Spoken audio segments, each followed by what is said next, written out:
Mike, it was so far the perfect storm. I said to you last week, what's Penn State got to do to get into one of these big bowls? You know, the Orange Bowl, Fiesta, and you said, well, they got to have some teams lose ahead of them to get up to what, 14? They have to be 14th to be BCS eligible. Going into last weekend, they were 18th. And what happened? Number 14, number 15, number 16, and number 17 all lost on Saturday. Out of here. So Penn State's... So they are now BCS eligible. I mean, it turned out to be easier than even I thought it would be.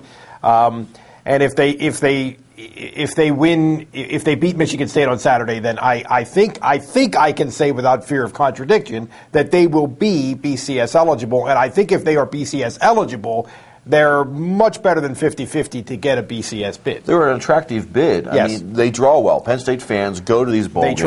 They travel well, as we say in the business, and they're supposedly they are just about the number one team in the country in that area. At least number one is something happy for travel well, the whole travel well thing. Okay, the big thing is, though, they got to win on Saturday. Yes. And this is not an easy game. Which I don't think is an automatic. I think Penn State, my feel of Penn State is they're kind of limp into the finish line. I really don't think they played any better last week against Indiana than they did the week before against Ohio State. It was just a different caliber competition. But Penn State is struggling right now with what some teams are trying to do to them defensively. And again, the offensive line remains an issue.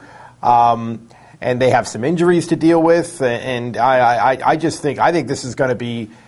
Michigan State has caused a lot of trouble for them over the years, and this is the last game of the season. Michigan State figures to be pretty loose, and at home. I think it's a really dangerous game for Penn State. The other thing with Penn State is if they can win this game, they've got a month to heal and get prepared. I think everything turns around by the time the bowl game comes up. I really do. But and the big name with them is their quarterback. It seems like you wrote in a little preview that was in our Kurt Cousins. Yeah. He's the guy to watch, right? Sophomore, and he's been very good. He's been very efficient for a young guy, and they've been pretty good offensively. There are like a lot of teams in the Big Ten. They're better offensively than they are defensively, and theoretically, Penn State should be able to score some points against them. But there's been a change here in the way things have.